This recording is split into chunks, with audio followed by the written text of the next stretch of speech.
covering Northern California. You're watching Action News Now, coverage you can count on. A Reading man is arrested on charges of burglary and arson. Police say he targeted the local Salvation Army. You can now buy the drug that saves lives from opioid overdoses online here in California.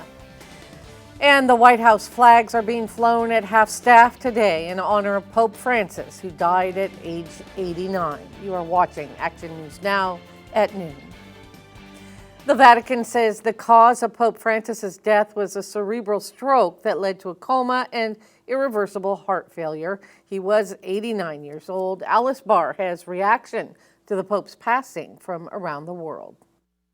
Del nostro Santo Padre Francesco. The news from the Vatican of Pope Francis's passing stunning the Catholic world this Easter Monday. Cari fratelli e sorelle, buona Pasqua. One day after he greeted supporters from the balcony of St. Peter's Basilica to celebrate Easter services. Those cheers now giving way to an outpouring of grief and condolences from leaders around the world. The White House and President Trump writing, "Rest in peace, Pope Francis." Vice President J.D. Vance, who met with the Pope just yesterday, posting that his heart goes out to the millions of Christians all over the world who loved him, saying he was happy to see him, though he was obviously very ill, adding, "May God rest his soul." The brief Easter meeting during the vice president's foreign travel comes after Pope Francis sharply criticized the Trump administration's mass deportation policies that he said would violate the dignity of migrants, whose care became a key focal point of his papacy, along with advocating for the poor, the marginalized, the environment, and for peace, including in Ukraine and Gaza. His movement toward a more inclusive church at times rattled traditionalists and inspired progressives, including many young Catholics. Pope Francis represents to me, an evolving church, a church that is not stuck in time. The Pope's legacy and humility earning praise today from leaders in the Middle East to across Europe. Italy's Prime Minister calling Pope Francis a friend whose advice and teachings never failed, even in moments of trial and suffering. This is now such a moment for the millions of Catholics and beyond, now mourning the loss of the people's Pope. Soon, the Vatican will plan the conclave, the process by which Catholic cardinals select the next pope. Only cardinals below the age of 80 have a vote, which they cast in the Sistine Chapel. When a decision is reached, white smoke will billow from the chimney above the chapel. New at noon, Reading police arrest a suspect for arson and burglary. Officers say it happened around 9 last night at the Salvation Army on Lake Boulevard, where an alarm sounded. They discovered a broken window and ladder leading into the building and quickly extinguished a small fire inside.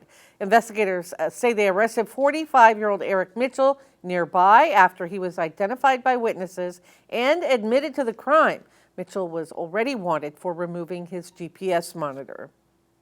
Also new at noon, an emergency response to a dump truck over the edge and down a ravine in Tehama County. The call came in just before 10 this morning from the area of Ponderosa Way near forks of Antelope Creek. Now, this is a remote area southwest of Paynes Creek. We are working to learn the extent of injuries, whether any fuel went into the water, and if the truck may have been associated with park fire debris removal. This is a live look from the Cohasset Hill Alert California camera with a few clouds in the sky, but a pretty nice day really on this Monday. We check in with Court Klopping with the first check of conditions. Yeah, very comfortable outside right now, and you're seeing just about exclusively blue skies over the valley at the moment. Here's the live look from the Deer Creek Highway camera up Highway 32 east of Chico, looking to the west over the valley. Plenty of sunshine, and temperatures are warming up pretty quickly. And right now, it's extremely comfortable. Satellite and radar showing you just about all clear skies across our region right now. And current conditions, Chico, 75 degrees, sunny skies, wind out of the northwest at 8 miles an hour, 76 degrees. In Red Bluff, winds a little bit breezier, 12 miles an hour out of the northwest.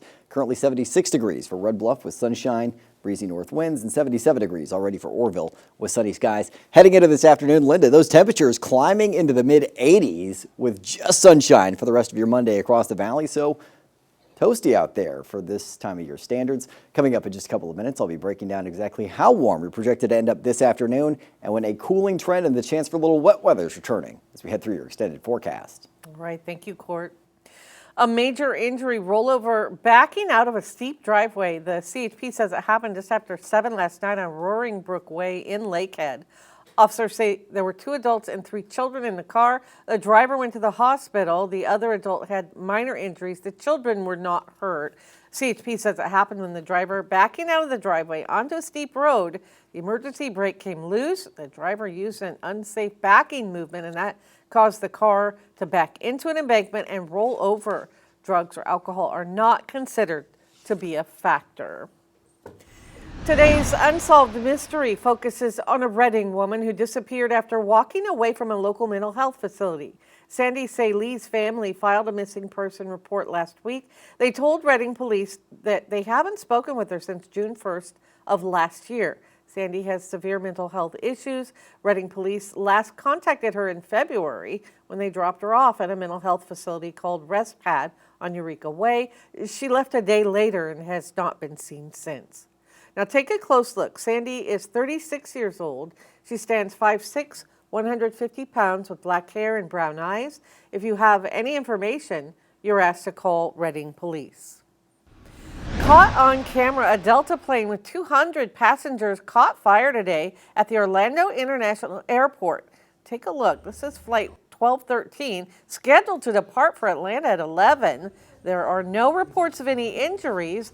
The airline said the fire started in the tailpipe of one of the aircraft's 2 engines, and you can see the smoke there, and it erupts into flames. And you can also see the emergency slides deployed with passengers sliding down. Officials say maintenance teams will examine the aircraft. Californians can now buy opioid reversal drugs directly from the state under a program aimed at making life-saving medication less expensive and more accessible. State officials say the generic version of Narcan will be sold for $24 a twin pack to individual consumers online. A box containing 2 doses of naloxone nasal spray costs between $45 and $70 from regular pharmacies and online marketplaces. It is part of a broader push by Governor Gavin Newsom to try to force drug companies to lower their prices. Still ahead today, we share the winners of today's Boston Marathon, and some guests join us from the Paradise Symphony with details on this week's upcoming concert.